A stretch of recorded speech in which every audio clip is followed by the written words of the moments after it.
Vamos lá. Procurar benzedeira online aí, Felipe.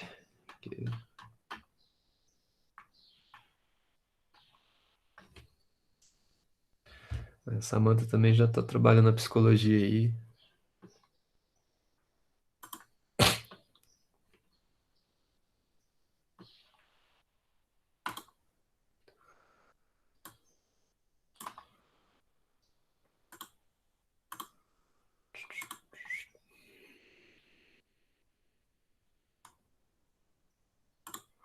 No fundo do seu coração. Bom, tá aí. Já, quer dizer, então, um pouquinho, agora vai chegar. Pronto.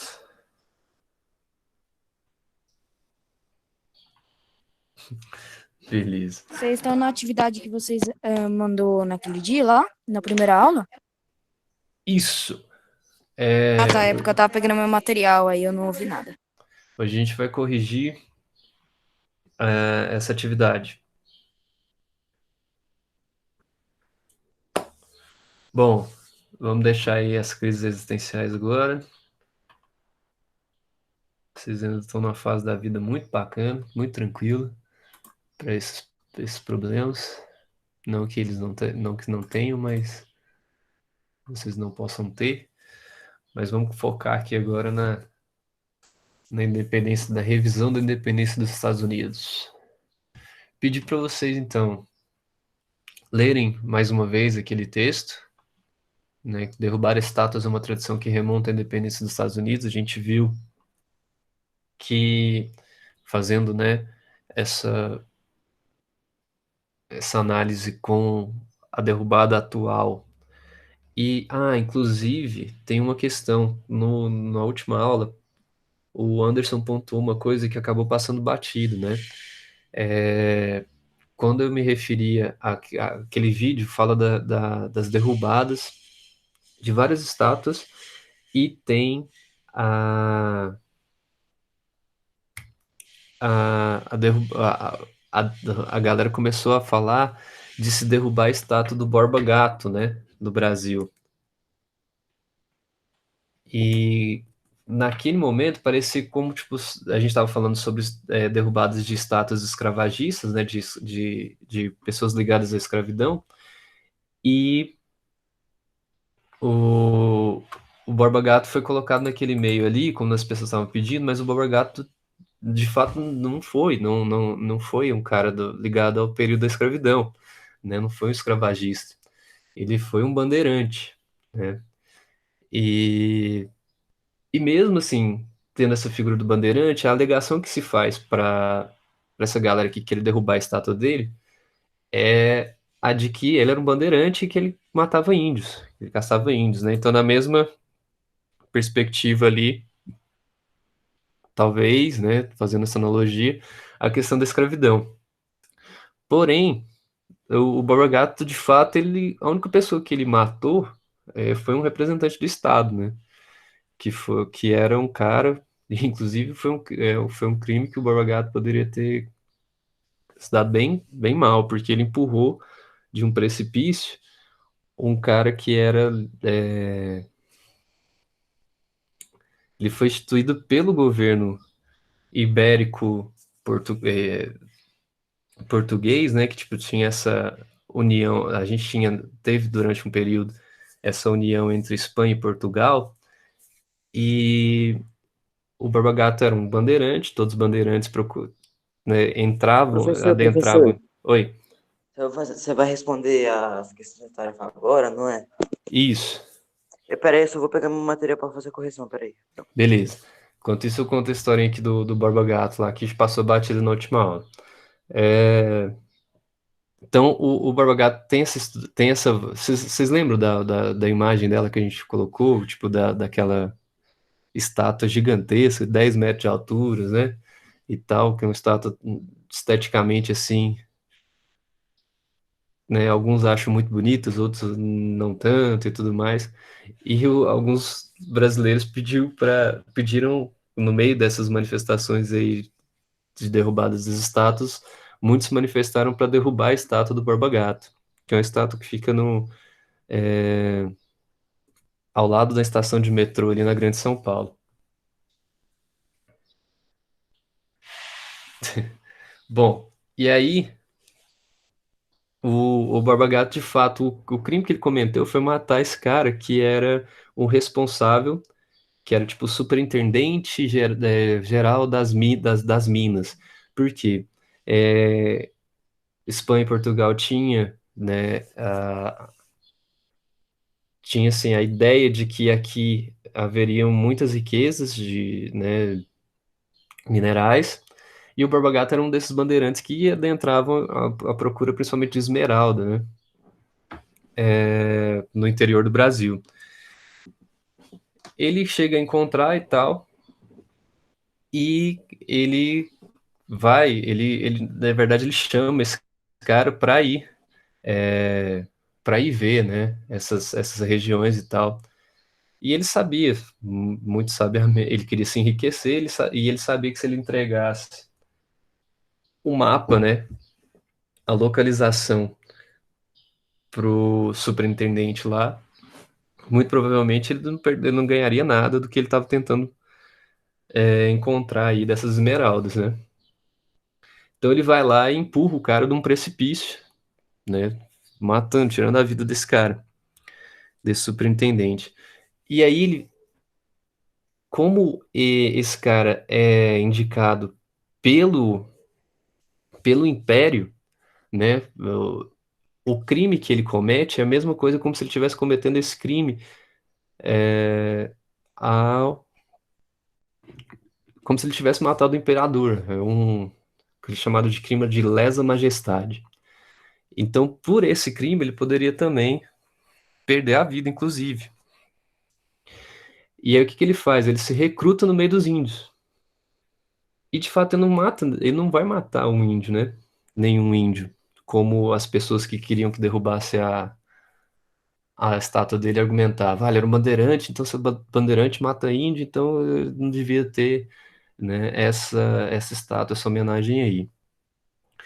E aí ele fica, tipo, acho que 9, 10 anos, e se torna até cacique, gente, dos índios. É mole. Ele, tipo, ele foi ver com esses índios e consegue até um título, né, de cacique junto aos índios, não sendo, né, não sendo índio.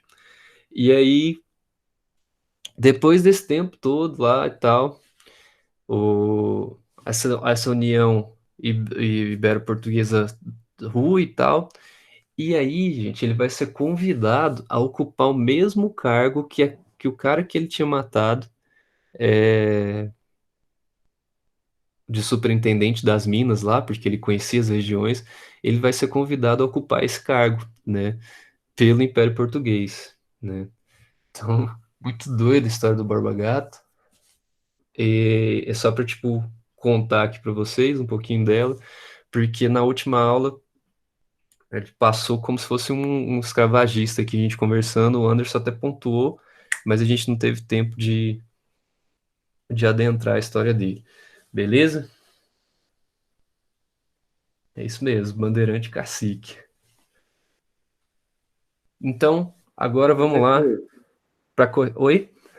eu fiz a tarefa sem enunciado, tem problema ou é fazer como? Bom, se você guardar essas atividades, se tiver uma pastinha ou colar essas atividades no caderno, beleza. Agora perde todo sentido se você não tiver as perguntas, né? Para depois você poder fazer esse estudo, Tá essa bom, revisão, porque tá bom. depois você vai ter prova e tal, aí você quer saber a pergunta, você vai ter só a resposta, não tem a pergunta, então guarde todas essas atividades aí.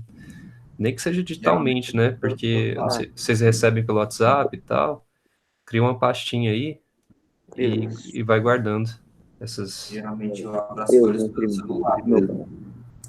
Você abre a folha pelo celular e faz a resposta, né? Aham. Aí depois, na hora que vai fazer a correção, eu abro a folha no meu celular e vou acompanhando no celular mesmo. Uhum.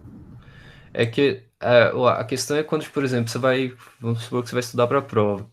Aí você quer pegar ali e tal.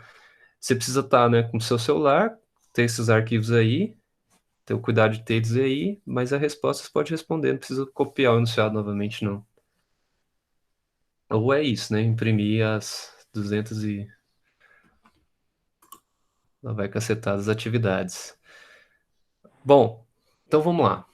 Pedi para vocês lerem um texto lá novamente sobre essa derrubada das estátuas na independência dos Estados Unidos, que a gente viu lá que era até uma tradição inglesa, né? Os ingleses também faziam isso, e os americanos, naquele processo de independência, queriam tirar, né, tudo aquilo que remetessem também brasões, figuras, né, que remetessem ao Império Britânico. Depois, realizarem a leitura dinâmica do capítulo 43, do capítulo, da página 43 a 58, e aí eu falo para vocês lerem os resumos, né, as atividades produzidas no seu caderno, para você poder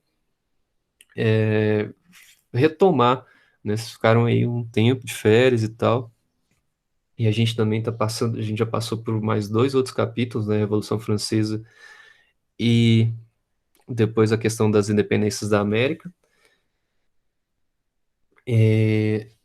Então a forma de vocês realizarem essa leitura dinâmica, né, que você precisa, vou ler todo o capítulo novamente, mas ler o que estava grifado, né, pegar os pontos mais importantes ali, e principalmente dos resumos das atividades que vocês fizeram.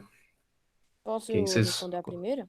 Vamos lá. A primeira questão é: sabemos que a independência dos Estados Unidos tem forte correlação com as ideias iluministas. Então, apresente indícios que contribuam para essa afirmação. Vai lá. Guilherme, que tinha pedido? Depois dele eu quero falar também. É, tem. Ó, minha mãe vai ficar no fundo conversando lá porque ela tá em aula, mas eu vou falar aqui. Sem problema. Número 1.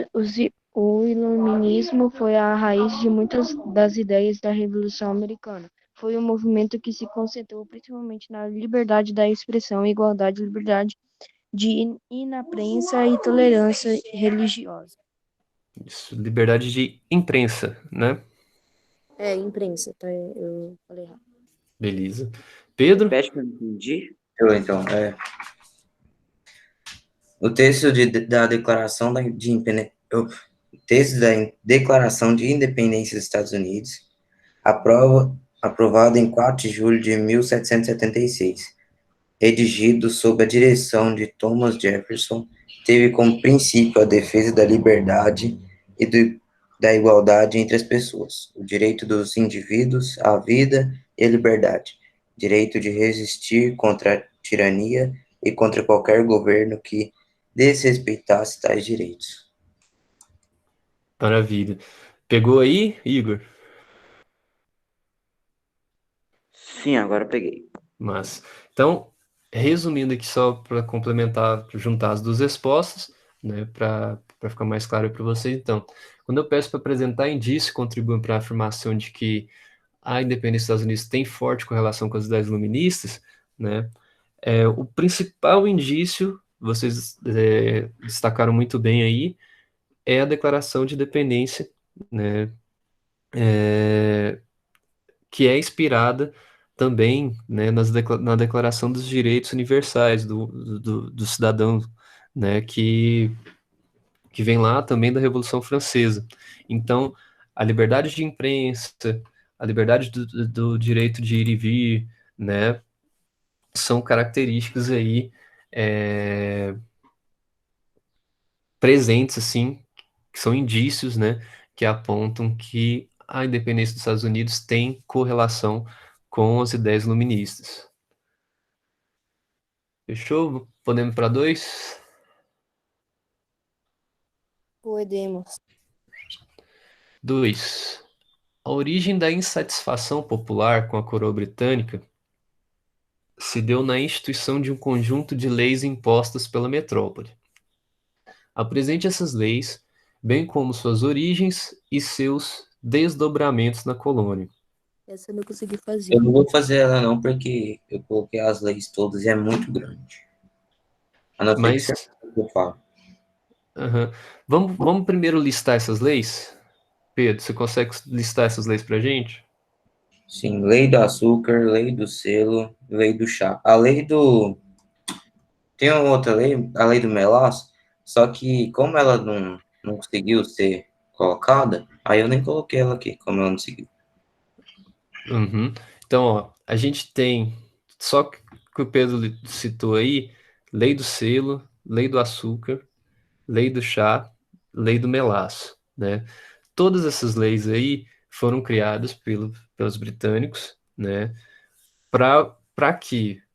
Para tentar trazer, quer dizer, antes de eu A responder, cancelar os produtos, a comercialização dos Estados Unidos com outro país.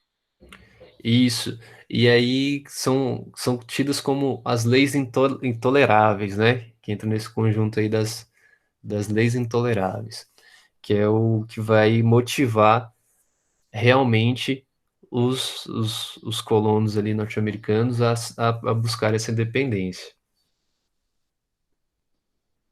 Felipe colocou aqui que a lei do chá foi a que mais impactou na revolta dos nativos americanos. Quem mais? Acho que só tem esses 4. Tá, mas vamos lá para as perguntas. Ó, a gente apresentou as leis, agora a gente precisa ter como elas as origens. Para que essas leis surgem? Para cancelar a comercialização de. Ô, professor, Oi.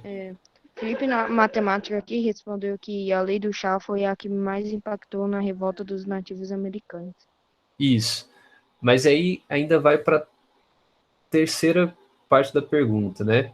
A segunda parte da pergunta aqui, que já vai aqui onde o Felipe já começou a colocar aqui. Por que os britânicos inventam essas leis para os norte-americanos? Né? As origens dela, da onde estão as origens dessas leis? Eu queria que vocês respondessem para mim. Tem a ver aí com o que o Felipe colocou, exatamente. E por que a Grã-Bretanha precisava se recompor economicamente? Onde ela perdeu esse poderio? Calma aí, professor, eu tô procurando aqui. Por conta da... Por causa da Guerra dos 7 Anos. Exatamente. O Anderson colocou. Acertou, miserável. Bom, é isso. Então, essas leis, elas surgem porque o governo, o governo britânico, né, a coroa britânica, tinha perdido muito dinheiro na manutenção bélica ali, né, do seu exército durante a Guerra dos 7 Anos.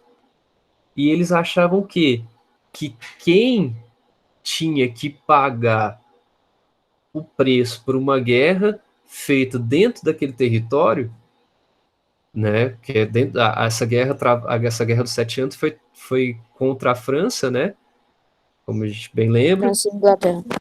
França e Inglaterra, mas ela foi dentro de onde? Dentro do território norte-americano, que era território inglês, né, se tratando de colônia e metrópole, ligado ao território inglês. E aí os ingleses achavam que quem tinha que pagar esse erário aí, né, essa dívida por essa guerra, eram os nativos norte-americanos, né? Então, para isso, eles taxaram, né, inventaram todos esses impostos. Aí a Porque eles terceira... queriam. O professor, por causa que eles queriam se recompor, tudo que eles perderam na guerra, e eles não conseguiam recompor sozinho. Aí eles fizeram essa lei para conseguir se recompor e ter mais facilidade para se recompor assim mais. Isso, para conseguir ali aquelas riquezas, né, que eles julgavam ter perdido ao defender aquele território, né? Então, para se recompor economicamente, as saídas que a Inglaterra encontrou naquele momento foram os impostos. Porém, terceira parte da pergunta, quais foram os desdobramentos desses impostos para a colônia, né? Aí o Pedro disse que a resposta dele está bem, né? Eu queria que o Pedro pudesse começar para a gente, alguém depois pudesse continuar aí. Sobre agora cada uma dessas leis, o que que ela, né, quais são os desdobramentos, o que que acontece na colônia a partir da instituição dessas leis? Posso falar? Por favor. Lei do Açúcar, 1764. Tarifas alfandegárias para importação. Tipo, na verdade eu não coloquei certinho, não sei se está certo. Ó. Para importação de açúcar, vinho, café e produtos têxteis e de luxo. Limitou as exportações de madeira e controle de importações do melaço. Uhum. Lei do Selo, 1765.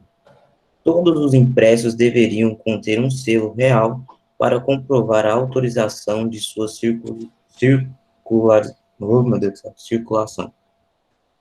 Colonos reagiram com violência, destruição de agências postais, protestos dos comerciantes, pois conflitos atrapalhavam seus negócios. O parlamento suspende a lei. É a lei do chá, 1773. Monopólio do fornecimento de chá pela Companhia Britânica das Índias Orientais para a América, a fim do comércio interno do produto, e o governo queria fortalecer a companhia. Maravilha. É isso.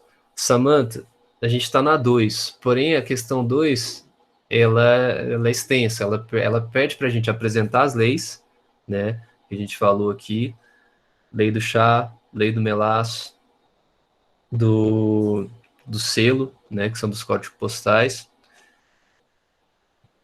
Tem mais uma, lei do chá, lei do melaço, lei do selo. Samantha, as leis são lei do açúcar, lei do selo e lei do chá.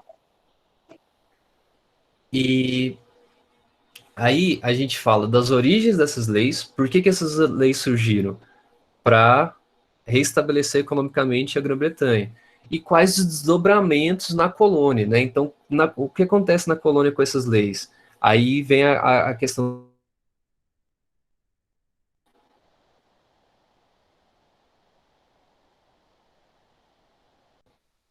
Alô? Beleza? É que travou um pouquinho. Tá? Então, por exemplo. Professor, seu áudio tinha cortado, eu não consegui escutar nada que você falou antes. Ah, tá. Então vou repetir desde o início aqui, respondendo já a questão da Samantha aqui, que estava falando das leis. A questão 2, ela é dividida em 3 momentos, na verdade, né? Eu peço para que vocês apresentem as leis que a gente listou aqui, como lei do chá, lei do selo e a lei do melaço, né, do açúcar. São tidas como conhecidas como leis intoleráveis, né? E aí a segunda parte é quais são as origens, né, dessas leis. As origens dessa lei é da Grã-Bretanha, né?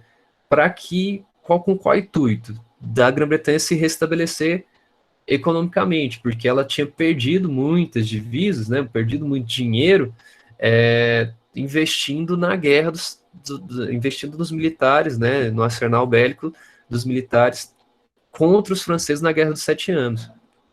Então eles achavam que tinham que quem deveria arcar com esse prejuízo, né, por uma guerra dentro daquele território, eram os colonos norte-americanos.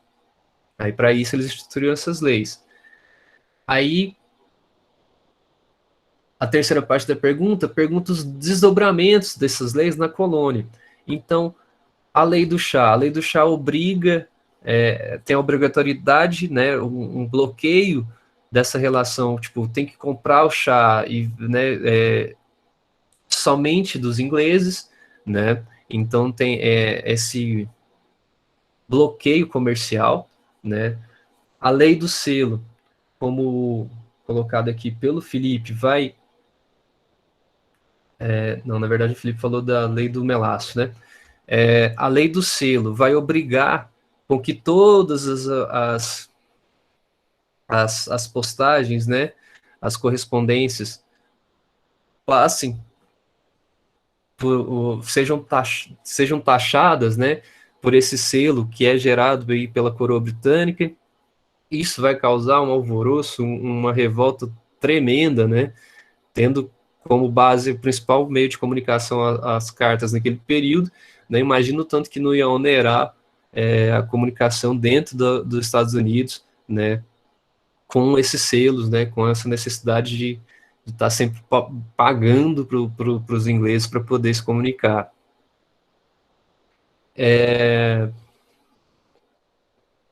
E a lei do açúcar, né? A lei do melaço, que aí sim, como o Felipe colocou aqui, vai impactar, né, na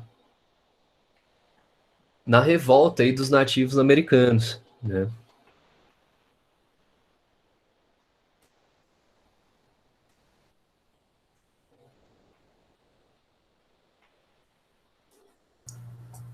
Beleza? Travou de novo. Beleza. Travou Porque tudo de novo. travou? Então, a Pra lei do mim, açúcar. não.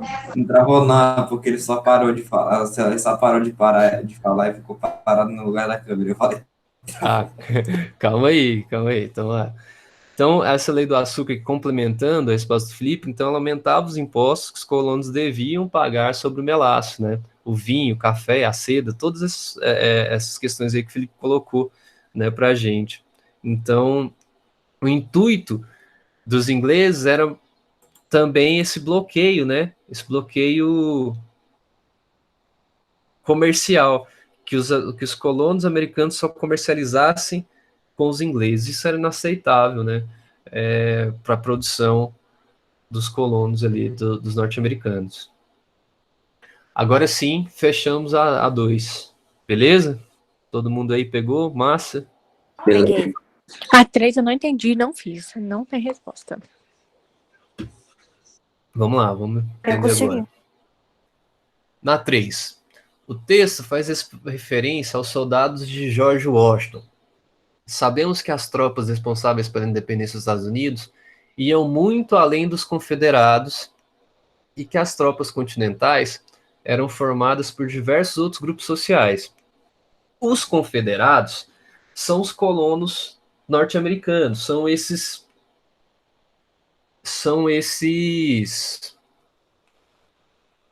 digamos,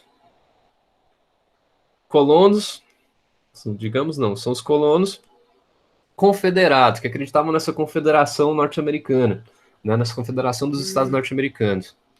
E eles eram regidos, né, pelo George Washington. George Washington era o cara ali, o militar mais experiente nas batalhas e tal, e era o chefe. Calma aí, deixa eu terminar aqui a pergunta. E ele era o chefe aí dessa galera. Só que a gente sabe que não foram só esses militares que foram só os confederados que lutaram contra os britânicos, né? O exército aí desses revoltosos, o exército desses colonizadores, eram formados por outros grupos, que a gente vai colocar aqui, ó, eram formados por diversos outros grupos sociais. Aí a pergunta é, quais outros grupos podem ser citados, né? Quais grupos são esses e quais eram suas motivações no conflito? E a terceira parte da pergunta, e quais as consequências para esses grupos? No final da guerra, como é que ficou? O que de fato eles ganharam? Vamos lá. Vai lá, Guilherme. Os franceses, escravos e os americanos e o que eles ganharam? Perderam, isso aí. A segunda pergunta. Eram a liberdade e as ideias iluministas, perda de soldados e pessoas inocentes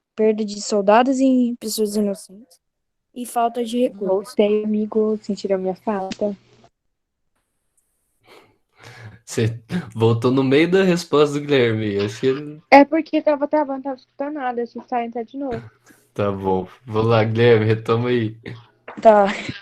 Os franceses, escravos e os americanos. Eram a liberdade e as ideias iluministas, perda de soldados e pessoas inocentes e falta de recursos. Alguém respondeu outra coisa, que a resposta do Guilherme tem algumas coisas aí que dão uma viajadinha. Se a gente for colocar como questão a pergunta aqui, ó. Quais os grupos podem ser citados? Beleza, Guilherme, citou os franceses, né? Essa aliança dos franceses, de alguns soldados franceses, do exército francês que chega num determinado momento. E os indígenas. Os indígenas escravos, você citou, Guilherme? O que eu citei? É, foram os indígenas A ou os escravos? liberdade. Ah, não. As Não, primeiro pessoas que as participaram? pessoas, os grupos. Os franceses, Franceses. os indígenas, escravos e os americanos. Isso, massa. Isso. Pedro? Deixa eu perguntar. Eles coisaram, tipo, pegaram os burgueses, fazendeiros também ou não? Esses burgueses fazendeiros, geralmente eles estavam ali como os confederados, né? Eles eram esses...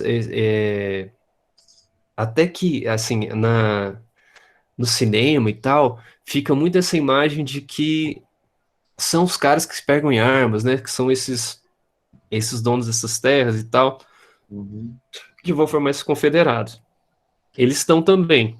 Só que, para além deles, a gente tem esses outros grupos, que é o foco da nossa resposta aqui, da nossa pergunta, que são os escravos, né?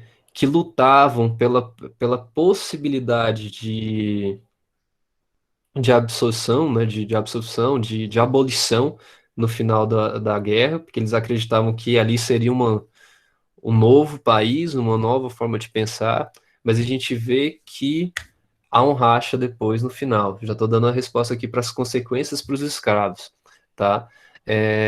Os escravos lutam com essa proposta, com a intenção dessa independência e da abolição, né, de sair dessa estrutura escravocrata.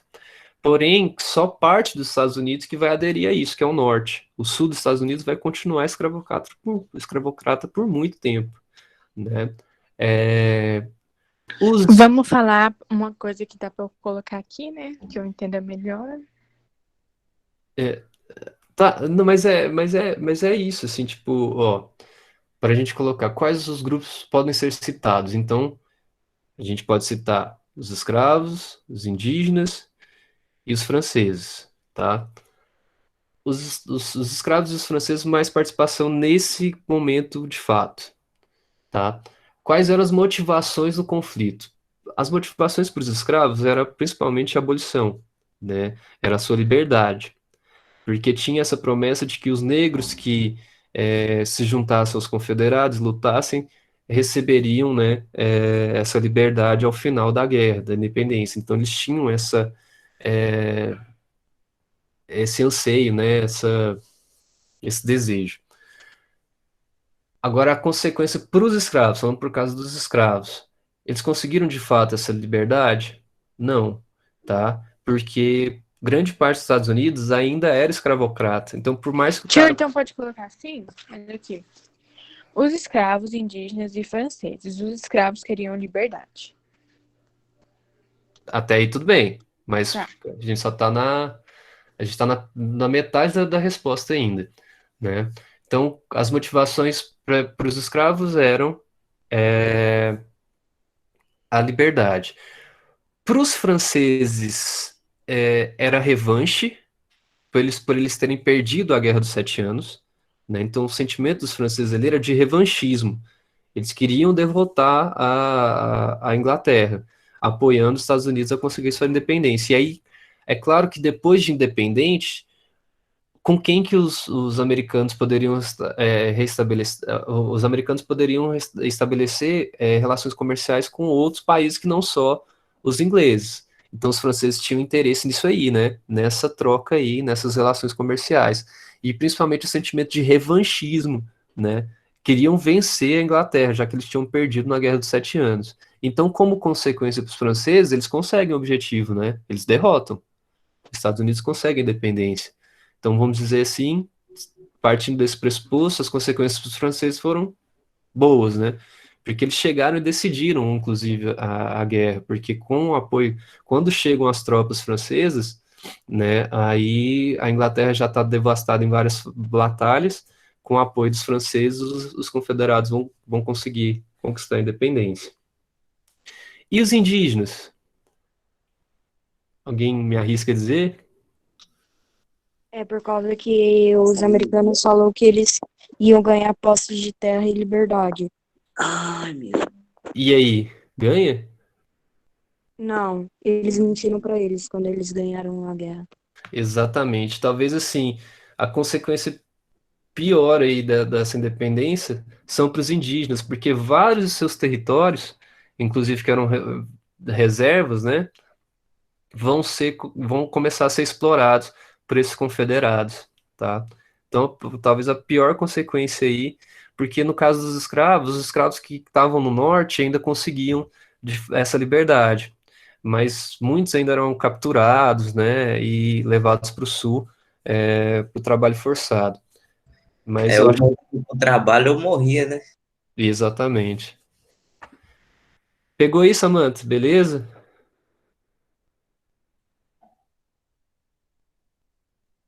Samantha desistiu. Sim, Ah, tá.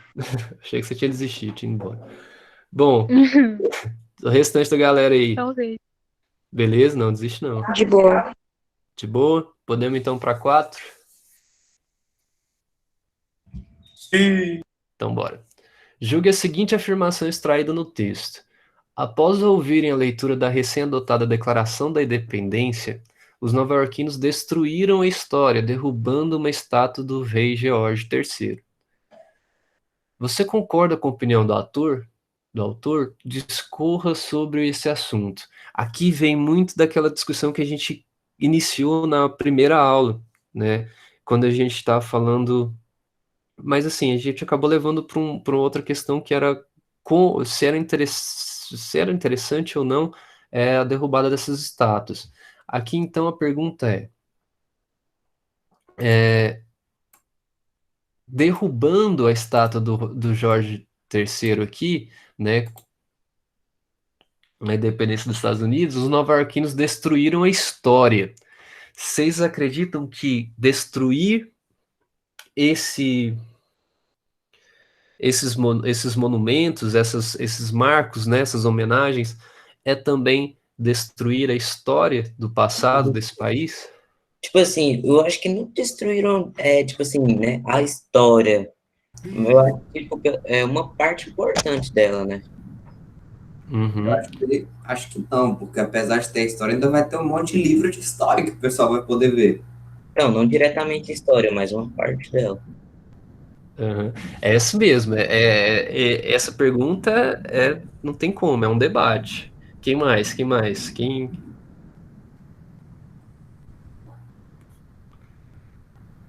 Acho que a gente já teve esse debate, né? Não, ele precisa ser. Acho que ele ainda precisa ser mais acentuado. Chegar aí na. Você é mais acentuado. Pode vir, quem discorda de mim pode vir pra cima. Professor, ontem Ah, que tava assistindo o jornal, né, tava falando negócio da Espanha, do rei que fugiu. Aí tava falando das estátuas dele lá. Será que o povo vai destruir as estátuas também? não sei. Vamos aguardar cenas dos próximos capítulos, mas essa é uma manifestação que que veio com força, né? Depois do Black Lives Matter lá, depois das manifestações. A galera tem tentado reconstruir essa história, talvez, a partir da derrubada desses monumentos aí. E é fato, destruindo a história, eles constroem outra. Exatamente, Felipe. Paradoxal, né? Mas é isso, assim. Esse eu não vou dar uma resposta para vocês, porque é muito pessoal, né? Mas na minha perspectiva, eu não acredito que eles destruam a história. Porque a história ela acaba sendo recontada a partir desse processo. É como aquela professora da USP colocou no vídeo que a gente abordou na segunda-feira. A gente tendo o registro dessas derrubadas, desses monumentos, a gente consegue interpretar uma, uma ideia, né, vigente da sociedade contra a sua própria história, contra o seu próprio passado, né, tentando a partir daí reconstruí-los. Aí a gente tem agora falando em possibilidades, né, a gente pode tentar homenagear também outras pessoas, né? Tentar buscar outras influências, ou a gente pode também tentar não utilizar mais esses artifícios para homenagear ninguém, né? Agora, o que a gente vai fazer, aí é futuro, eu não sei.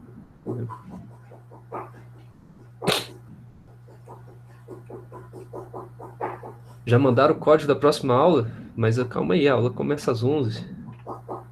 Eles só mandaram, gente. Não quer dizer que a aula começou. É por aí mesmo. Quando você destrói, né? Se a gente tem isso como história, é porque eu tenho uma leitura de que esses monumentos, eles tendem a transformar heróis. E esses heróis geralmente são pessoas que já estavam. Durante muito tempo, a nossa história foi contada pelas pessoas que obtinham um maior status, um maior poder, né? E isso, de fato, não é contar a história. Você está contando a história sobre uma perspectiva, a perspectiva do herói, a perspectiva daqueles que têm o poder, né? Então, a gente precisa recontar essa história. Derrubando esses monumentos, seja uma forma, ou construindo novos. Essa é a grande questão, tá? Vamos para 5 aqui para a gente encerrar. Mas acabar com a monarquia dentro de cada um deles se mostrou mais difícil. Justifique a frase com base no seu conhecimento sobre os Estados Unidos após a independência. Aqui o autor está falando, não basta só derrubar homenagens, derrubar brasões, né, coisas ligadas à Inglaterra. Porque acabar com a monarquia dentro de cada um deles, né, se mostrou ainda mais difícil. O que vocês concebem aí? O que ele quer dizer com isso? Justifica a frase, então, com base no que você sabe aí sobre a independência dos Estados Unidos. Na número 4, né? Na 5. Vocês acham que continuou tendo ainda indícios de práticas que ainda eram, né, impostas, né, ou colocadas pela Inglaterra durante a independência, durante os primeiros anos da independência? Eu não consegui fazer a número 5.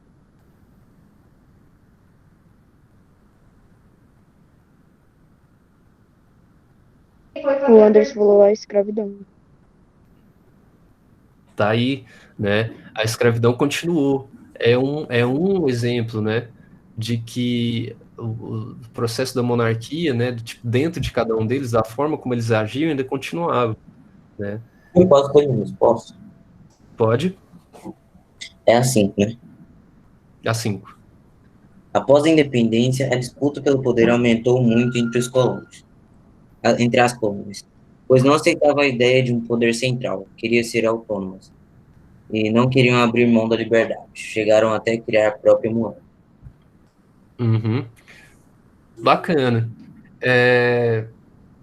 Mas você acha que isso está ligado diretamente com a monarquia? Com o passado da monarquia? Eles queriam essa liberdade aí com medo de uma nova estrutura centralizadora de poder? Porque, pelo que você fala aí, o que eu consigo entender é o seguinte, que se esses estados confederados aí, em alguns casos, eles não conseguiram conceber uma ideia de união sem essa centralização, porque o tempo todo eles tiveram essa herança, né, da Inglaterra, da monarquia, liderando sobre eles ali. Então, pensar que eles iriam se unir, ia ter um representante para todos eles, ia ser basicamente como a monarquia, é isso, né? Por aí. É isso aí mesmo. Maravilha. Mais alguém?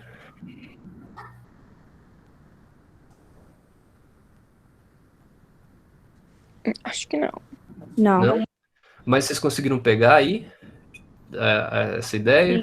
Eu consegui pegar. Lucas, repete, por favor. Sim. Ó, a 5, ele quer falar assim, mas acabar com a monarquia dentro de cada um deles se mostrou mais difícil. Isso é um trecho do texto lá que a gente trabalhou. Justifique a frase com base no seu conhecimento sobre os Estados Unidos após a independência. Então quer dizer que o quê? Que o processo, por mais que os Estados Unidos declare sua independência, de fato, várias coisas, vários fatores e várias características da monarquia ainda estavam presentes. Aí o Anderson citou uma como a escravidão, A escravidão continua, ela não é abolida, né?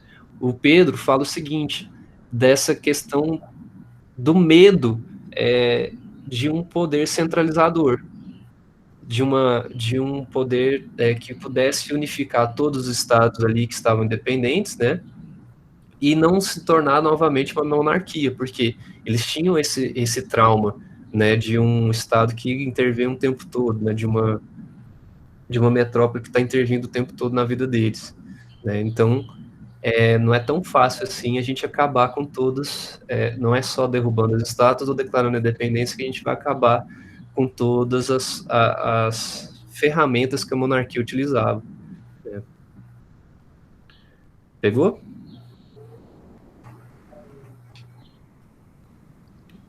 Sim. Beleza? Peguei. Mas, bom, então é isso, gente. Até semana que vem. Valeu demais. Bom final de semana para vocês. Ah, Falou. teve alguém que entrou depois que eu fiz a chamada. Quem entrou depois se manifeste que não vai tomar falta. Alô, professor. Falou, falou. Tchau, gente. Tchau, tchau.